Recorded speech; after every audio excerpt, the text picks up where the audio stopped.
Welcome to M Hood Fishing. Sorry, no fancy intro to this video, just a little jig. Did you see that? Woo! That's because I'm jigging right now. I'm being stupid because I'm drinking good coffee. So I'm at Big Lake. It's in City Park in New Orleans, and I'm not jigging for crappie because that could confuse you. That's a sockeye or crappie type of rig. I got a jigging float and an avocado chartreuse jig. Anything with chartreuse tails on it in this part of the world just will work magic. Fish love that chartreuse here. So I'm actually jigging for dinks. I'm fishing for little bass. Yep, that's what I'm doing. Probably will change spots here in a little bit if this doesn't work out, and then we'll see what happens. So, whoa, these pelicans are hanging out right now. One just took a dive over there. So this is Monday, the day after Christmas. It's the 26th of December. With a really heavy fog out this morning. It's like, oh shoot, what time is it? It's about 7 something. 7:19, 19 after the hour. The fog is starting to lift. It's thicker the closer to the river you are. Fish on! First little dink of the morning. Whoa! Look at that! You see that fish come up there and get that other one? Woo! He was dogging him. Let's see if he'll dog him again. He probably took off. Man, that was awesome.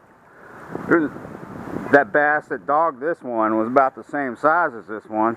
This is almost out of the dink category. That's a nice looking bass for this morning. Wow. I'm just psyched, man. I'm happy. Let's see if I can catch really, really little tiny dinks. I'll take that. That's good, but you need to go home. See you later, son. So I changed things up and I caught that fish. I took the float off. They're not feeding too close to the surface, so using the float isn't really productive. But it could change later on. This isn't really snaggy right here. There's a couple little things to snag on. I only use the float when I think they're feeding, you know, higher up in the column, if they're suspended. They're not quite suspended yet. They seem to be a little bit down there. So what I'm doing is I'm letting it hit, let it rest, bring it up, boom, boom, reel it in. Just kind of a medium retrieve, just slow. It is going to be warm today. It was 70 degrees when I got up at 4 this morning, but it feels a little cool because of the humidity in the air, you know, the fog. So it's going to be a high of 76 today, 30% chance of rain. It's going to be overcast most of the day, which is great for fishing. So let's shut up and do some fishing. Casting up under this bridge is a good bet for picking one up.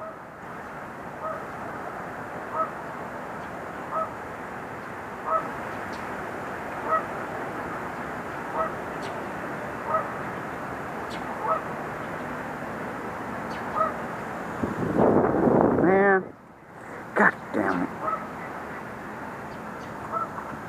To whoever left all this line here, what are you thinking, dude? There's garbage cans like within, you know, 50 feet over there. And there's a closer one on the other side of the bridge. It's just careless. I'm going to have to throw that away myself because that's just horrible to leave all that line so close to the water or to leave it anywhere on the ground. When there's garbage cans, it's like right there, you could take it with you.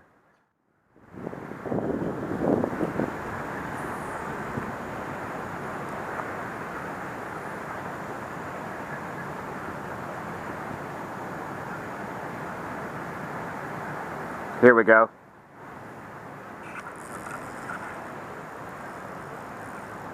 Whoa! Hold that rod tip down so he can't jump so much. He'll spit the bait. Now that's another nice one. Still a dink by some people's standards. But honestly, I thought I was going to be catching them a lot smaller at first this morning.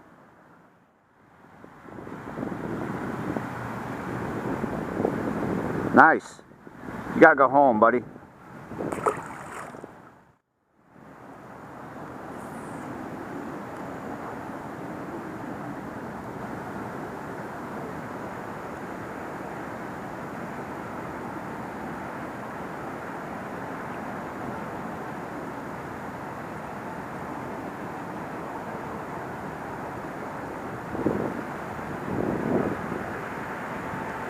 Morning.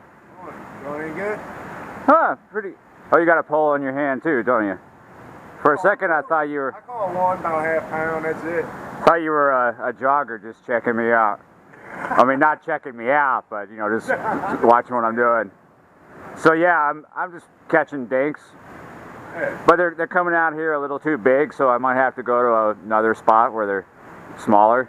They're not huge today, but sometimes, you know, you come here and you only get bass like this size, something we call a dink. Well, we're getting like dinks about like this morning. Probably about what you got. Yeah, about a half pound, something like that. Uh-huh, yeah. I'm just using a small bait, a little jig, a little sockeye jig. Hey, that's cool. I just watched a video with you and Extreme Philly Fishing. Oh, yeah, you're right. I subscribe to it.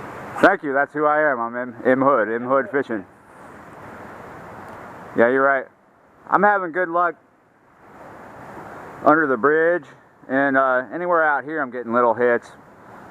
It's not crazy this morning, but it's not bad. Yeah. They're moving around. Is that the exact spot where y'all were catching them on the Gulp Alive right there, huh? That's it. Yeah, we were using that gulp. There we go. There we go. We got us a nice stick. First one this morning. Yeah, you know the thing about those Berkeley Gulp minnows, the freshwater bait Gulp makes or Berkeley makes, you can't find them at Walmart's too much down here. Yeah, I've not seen them, and I see you using the crappie bites. We use the power lifters, and one you'll catch 50, 60 perch on one of them. It looks like a little maggot. It's just like them. It's by the same brand, but they don't sell them in stores. You got to get it off of Amazon. Yeah, that's. It's like $5 for 75 of them, and they'll last forever. That's what's up. We figured that out too. You know what I mean? If they last forever, then it's a bad business practice. Yeah.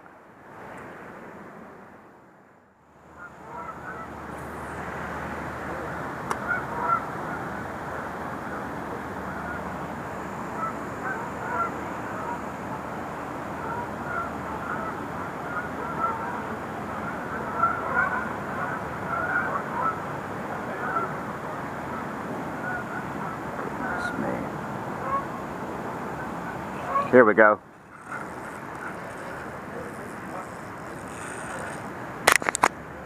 Sorry, I had to make sure the camera was on. I've had it on for so long, I forgot it was on. Nice. Look at this one. Nice. Still bigger than I thought I would get out of here. Ooh, I got him right in the lower jaw. But, you know, like I've said before, some people would call that a dink. But that's too big to me. That's too big to be a dink. Let's go see if we can find us some 4-inchers. Let him go real quick. And we're going to bebop. Well, I just bebopped. I'm at a different spot. I was just fishing on the other side of that little bridge. And now I'm back here. This is where Big Lake drains down into another pond, another lake. In the first Bass Fishing Master Dink class video, you'll see me over there catching little dinks. Before I start to catch a little dink over here, I'm going to throw this line away. I have a little sip or two of my coffee.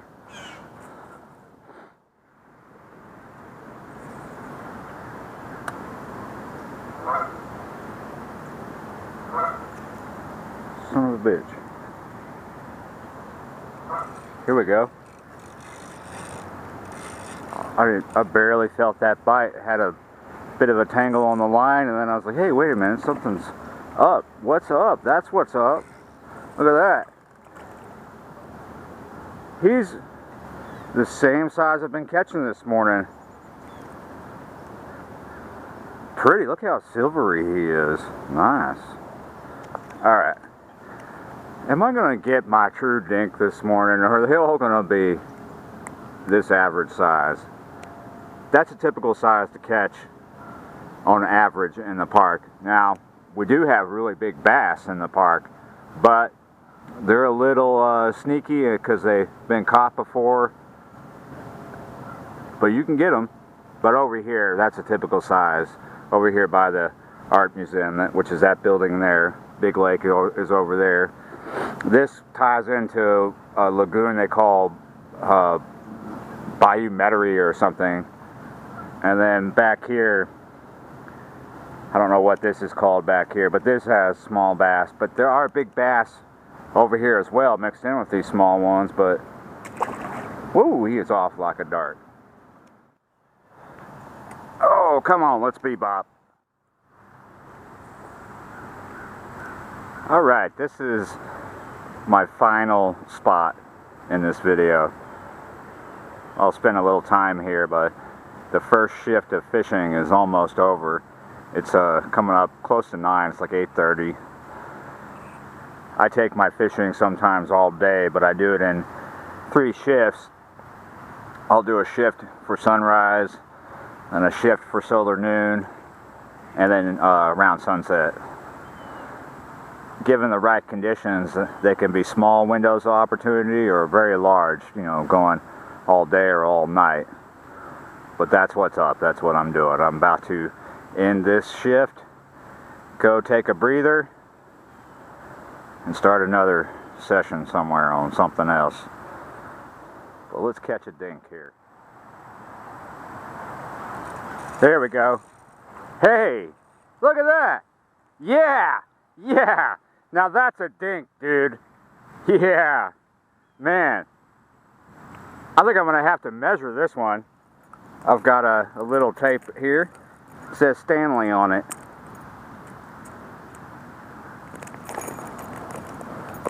Man, he's so small I can barely hold on to him. Yeah, we got us a dink. We gotta get him back real fast though.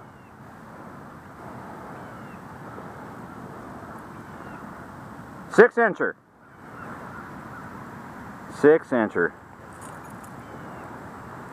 Now that's what you call a dink, dude. Yeah. Go home, son. Get bigger.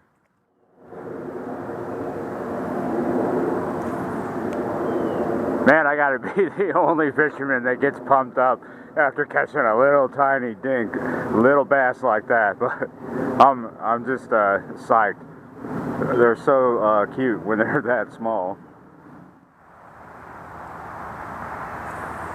Oh no! Come on, come out of there.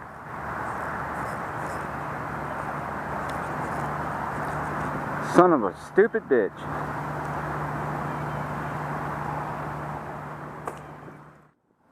Look at these two guys on bicycles with fishing rods. How y'all doing? I just lost the jig. I gotta re-tie up. I want to catch a few more dinks here before I move on to something else. Maybe we'll see who those guys are. Nice bit of water here. Holding lots of bass right now. One good thing I can say about it. It is snaggy right out in front. It could be anywhere from 5 feet in front of the bank to 10 feet. There's a line of concrete block. It's not consecutive going through there, but there's a bit here and there, you know, just in different places, especially where they're at. But it's not all the same distance. You just gotta be wary of it. It does hold fish. Fish will be holding right off it, just on that side, sometimes this side, but that's what's up. Real quick, if you're curious about my jigs today, they start out with a 1/16 ounce jig head. That's what it looks like here. Can you see that? Little tiny thing. And then I'm using an H&H squid skirts is what they call them on their package, but really they're crappie tubes or sac-a-lait tubes. That's an avocado chartreuse. Now I get my jig heads at Professional Sports in the CBD here in New Orleans. I buy them in bulk. It's a good thing if you can do that too. It's a good thing to do because you'll save money. When I have to, when I'm on the road or I'm in a pinch or it's just inconvenient to me, I will get them at Walmart, but I like to get these. Sometimes at Professional I will buy the nickel ones. Those are sharper, but you know, these are just good. An average jig head is good. It works. All right, got to get back to fishing.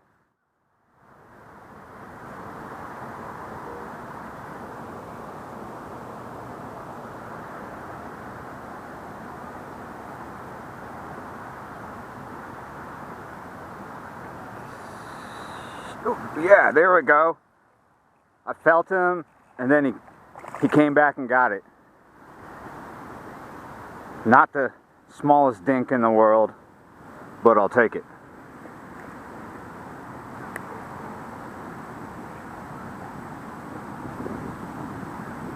Pretty. All right, go home, son. Get bigger.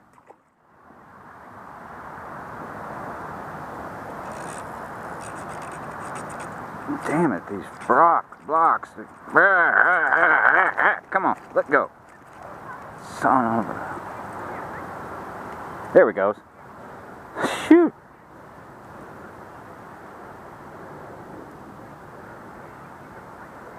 Bent out the hook, that's what happened there. That's fine, we'll fix that. You really should pay attention when you pull off something. Make sure you didn't bend your hook out too much. Having it too wide, you lose fish.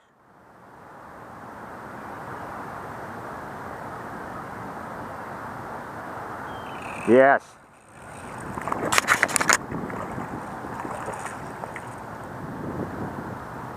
I keep picking them up right off the blocks, and I keep snagging the blocks, but that's where they're at. They're right out in front of these concrete blocks they have set out there. A nice little dink. Go get bigger. It is now just after 9:30 and I've lost another jig. I'm getting frustrated with the blocks and stuff, but the bite is slowing down. There's still some activity, but it's slowing down, and I'm ready to go do something else. There's nowhere really to pee right here, so I'm gonna go take care of that and start another session. If you like to fish City Park and you never do well, you should take my advice and try what I do, and you'll catch these little bass. Get yourself some crappie nibblers. That helps. So, hope you learned something. I sure did. See you next time.